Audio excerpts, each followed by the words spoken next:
செம்மணியில் புதையுண்டு கிடக்கும் குழந்தைகளின் எச்சங்கள் மீண்டும் அகழ்வு பணி ஆரம்பம். 46 ஆண்டுகளாக தமிழர்களை அடக்குமுறைக்குள் வைத்திருக்கும் சட்டம். ஸ்ரீதரன் எம்பி அதிருப்தி. 33 வருடங்களின் பின் ஆலய வழிபாட்டிற்கு ராணுவம் அனுமதி. எழுந்துள்ள சிக்கல். நல்லூர் பெரும் திருவிழா நடவடிக்கை. மாநகர சபையின் கோரிக்கையை நிராகரித்த அறங்காவலர்கள். தோண்ட தோண்ட பெண் சடலங்கள் சீரழித்து கோயில் நிலத்தில் புதைத்த பயங்கரம். தொடர்பென விரிவான செய்திகள். யாழ்ப்பாணம் செம்மணி சித்துப்பாத்தி மனித புதைகுழியின் 2ஆம் கட்ட அகழ்வின் 2வது அமர்வு நாளை ஆரம்பிக்கப்பட உள்ளது. முன்னதாக குறித்த விடயம் தொடர்பில் சட்ட மருத்துவர் அதிகாரி மற்றும் தொல்லியல் துறை பேராசிரியர் ஆகியோரின் சமர்ப்பணங்களை ஆராய்ந்த யாழ்ப்பாண நீதவான் நீதிமன்றம் அகழ்விற்கான இந்த அனுமதியை வழங்கியுள்ளது. இந்த நிலையில் நாளை முதல் எதிர்வரும் 15 நாட்களுக்கு மனித புதைகுழி அகழ்வு பணிகள் முன்னெடுக்கப்பட உள்ளதாக தெரிவிக்கப்படுகின்றது.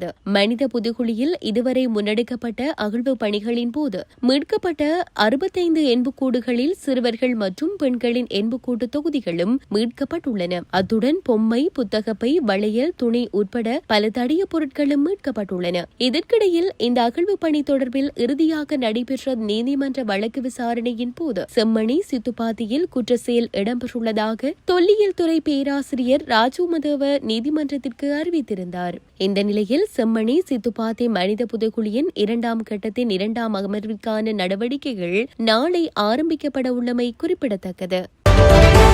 கடந்த 46 ஆண்டுகளாக தமிழர்களை அடக்குமுறைக்குள் வைத்திருப்பதற்காகவே பயங்கரவாத தடை சட்டமானது பயன்படுத்தப்பட்டு வந்துள்ளதாக இலங்கை தமிழரசுக் கட்சியின் நாடாளுமன்ற குழு தலைவரும் யாழ் மாவட்ட நாடாளுமன்ற உறுப்பினருமான சிவஞானம் ஸ்ரீதரன் தெரிவித்துள்ளார். இந்த நிலையில் அதனை தாமதமின்றி முழுமையாக நீக்க வேண்டும் என்றும் அவர் மேலும் வலியுறுத்தியுள்ளார். பயங்கரவாத தடை சட்டம் நடைமுறைப்படுத்தப்பட்டு நேற்றுடன் 46 வருடங்கள் நிறைவடைந்துள்ளதை முன்னிட்டு கருத்து வெளியிடும் போதே அவர் இவ்வாறு குறிப்பிட்டார். அவர் மேலும் தெரிவிக்கையில் 1979ஆம் ஆண்டு தற்காலிக ஏற்பாடுகள் சட்டமாக கொண்டுவரப்பட்ட பயங்கரவாத தடை சட்டம் தற்போது வரையில் நடைமுறையில் உள்ளது. குறித்த சட்டமானது ஆரம்பத்தில் கொண்டுவரப்பட்ட நோக்கம் வேறாக இருந்தாலும் பிற்காலத்தில் வடக்கு கிழக்கு உட்பட இந்த நாட்டில் உள்ள தமிழ் மக்களை இலக்கு வைத்தே பயன்படுத்தப்பட்டது. குறிப்பாக தமிழர்களை அடக்குமுறைக்குள் வைத்திருப்பதற்காகவே இச்சட்டம் பயன்படுத்தப்பட்டுள்ளது. தற்போது பயன்படுத்தப்பட்டும் வருகின்றது. இந்த சட்டத்தின் வலிகளையும் வேதனைகளையும் சுமந்த தரப்பாக அனுரகுமார திசாநாயக்க தலைமையிலான அரசாங்கத்தினர் உள்ளனர். அவர்கள் தற்போது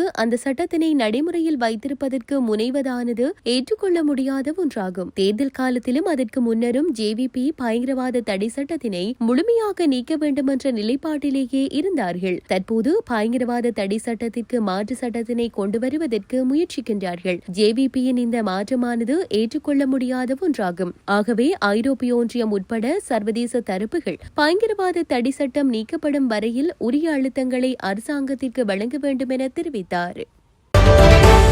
நல்லூர் கந்தசுவாமி ஆலயத்தின் பெருந்திருவிழா காலத்தில் ஆலயத்தின் பின்புறமாக உள்ள பருத்தித்துறை வீதியை திறந்து விடுமாறும் யாழ் மாநகர சபை உறுப்பினர்கள் விடுத்த கோரிக்கை நிராகரிக்கப்பட்டது. நல்லூர் பெரும் திருவிழா காலங்களில் ஆலயத்திற்கு பின்புறமாக உள்ள பருத்தித்துறை வீதி மூடப்பட்டுள்ளதால் சன நெரிசல் ஏற்படுவதாக கடந்த மாநகர சபை அமர்வில் உறுப்பினர்கள் சுட்டிக்காட்டினர். இந்நிலையில் நேற்றைய தினம் நல்லூர் கந்தசுவாமி ஆலயத்தின் பெருந்திருவிழா ஒழுங்கமைப்புகள் தொடர்பான கலந்துரையாடல் நேற்று நடைபெற்றிருந்தது. இதன்போது யாழ் மாநகர சபை உறுப்பினர் நிசாந்தன் உள்ளிட்ட சிலர் மேற்படி வீதியை முழுமையாக அடைக்க வேண்டாம் என்ற கோரிக்கையினை முன்வைத்திருந்தனர். மேலும் வீதியை மூடுவதால் சன நெரிசல் ஏற்படுவதாகவும் சுட்டிக்காட்டியிருந்தனர். அவ்வாறு நெருக்கடி நிலை உருவானால் ஆலய வளாகத்தில் இருந்து பருத்தித்துறை வீதியில் உள்ள நுழைவாயிலில் ஊடாக இருந்து மக்களை வெளியேற்ற நடவடிக்கை எடுக்கப்படும் என நல்லூர் ஆலய அறங்காவலர்களால் தெரிவிக்கப்பட்டது. இதனால் வழமையான நல்லூர் பெரும் திருவிழா ஏற்பாடுகள் போலவே இம்முறையும் செய்ய தீர்மானித்து கூட்டம் நிறைவுக்கு வந்தது.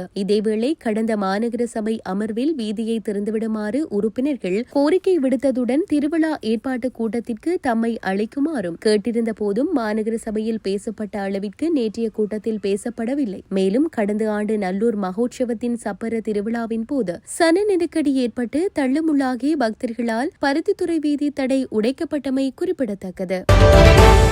பலாலி ராஜராஜேஸ்வரி அம்மன் ஆலயத்திற்கு தினமும் காலை 6 மணி முதல் மாலை 6 மணி வரையில் தற்காலிக பாதையூடாக சென்று வழிபாடுகளை மேற்கொள்ள ராணுவத்தினர் கடந்த 17ஆம் தேதியிலிருந்து அனுமதி வழங்கியுள்ளனர். பலாலி ராஜராஜேஸ்வரி அம்மன் ஆலயத்திற்கு 35 வருடங்களின் பின்னர் கட்டுப்பாடுகளின்றி வழிபட கடந்த 27ஆம் தேதி அனுமதித்த ராணுவத்தினர் மீண்டும் 28ஆம் தேதி பாதுகாப்பு காரணங்கள் என கூறி ஆலயத்திற்கு செல்ல அனுமதி மறுத்திருந்தனர். இந்நிலையிலேயே நேற்று முன்தினம் முதல் ஆலயத்திற்கு செல்ல அனுமதி வழங்கியுள்ளனர். உள்நாட்டு யுத்தம் காரணமாக கடந்த 1990ஆம் ஆண்டு ஜூன் மாதம் 15ஆம் தேதி பலாலியில் இருந்து மக்கள் வெளியேறியிருந்தனர். அதனைத் தொடர்ந்து அப்பகுதி ராணுவ உயர் பாதுகாப்பு வலயமாக காணப்பட்டது. கடந்த 35 வருட காலமாக உயர் பாதுகாப்பு வலயத்தில் உள்ள ஆலயத்திற்கு கடந்த 6 மாத காலத்திற்கு முதலே சுதந்திரமாக சென்று வழிபட அனுமதி வழங்கப்படும் என ராணுவத்தினர் அறிவித்திருந்த போதிலும் கடுமையான கட்டுப்பாடுகளுடன் விசேட தினங்களில் மாத்திரம் ஆலயத்திற்கு செல்வதற்கு அனுமதி வழங்கப்பட்டிருந்தது.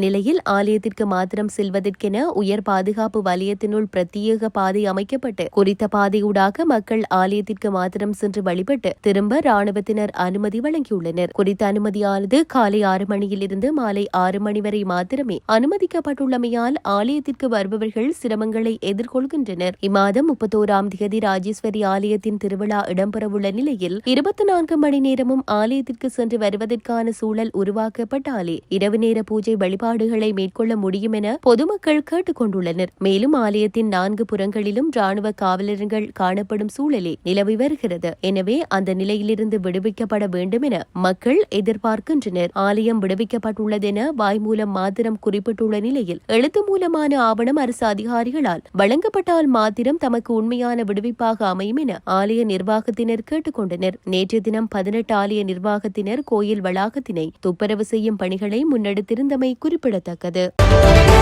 இந்தியா கர்நாடக மாநிலம் தர்மஸ்தலாவில் கோயில் அருகில் 100க்கும் மேற்பட்ட பெண்கள் கொடுமையான முறையில் கொலை செய்யப்பட்டு புதைக்கப்பட்டுள்ளமை தற்போது பரபரப்பை ஏற்படுத்தியுள்ளது. கர்நாடக மாநிலம் தக்ஷிண கன்னடா மாவட்டத்தில் தர்மஸ்தலாவில் புகழ்பெற்ற மஞ்சுநாத சுவாமி கோயில் உள்ளது. இக்கோயிலில் முன்னாள் ஊழியர் தர்மஸ்தலா காவல் நிலையத்தில் ஜூலை 4ஆம் தேதி முறைப்பாடு ஒன்றை பதிவு செய்துள்ளார். அதில் 1998 முதல் 2014 ஆண்டு வரை தர்மஸ்தலாவில் பல பெண்கள் கொலை செய்யப்பட்டுள்ளனர். இவர்கள் பாலியல் வன்கொடுமை செய்யப்பட்டதாக சந்தேகம் இருக்கிறது. பெண்களின் அந்த உடல்களை ரகசியமாக அகற்றுமாறு என்னை கோயில் மேற்பார்வையாளர்கள் வற்புறுத்தினர். இந்த உடல்களை நேத்ராவதி ஆற்றின் கரையருகே புதைத்தேன். பலியான பெண்களில் சிலர் மைனர் பெண்கள். பலர் கழுத்து நெரித்து கொல்லப்பட்டு பள்ளி சீருடை பையுடன் புதைக்கப்பட்டனர். மற்றொரு பெண்ணின் முகம் அமிலத்தால் எரிக்கப்பட்டிருந்தது. சிலர் உடல்களை தகனம் செய்ய வற்புறுத்தப்பட்டேன். முழு விவரங்களை நான் வெளியிட தயாராக இருக்கிறேன். ஆனால் எனது குடும்பத்திற்கு பாதுகாப்பு தேவை. இந்த விவகாரத்தில் எனது உயிருக்கு ஆபத்து இருக்கிறது. எனக்கு பாதுகாப்பு அளிக்கும் பட்சத்தில் விரிவான தகவல்களை வெளியிடுவேன். பெங்களூருவை சேர்ந்த சட்டத்தரணிகள் ஓஜஸ்வி கவுடா மற்றும் சச்சின் தேஷ்பாண்டே ஆகியோர் உதவியுடன் காவல் நிலையத்தில் முறைப்பாடு அளித்துள்ளேன் என்று குறிப்பிட்டுள்ளார். கோயில் மாஜி ஊழியரின் புகார் என்பதால் தர்மஸ்தலாவில் இது பெரும் பரபரப்பை ஏற்படுத்தியது.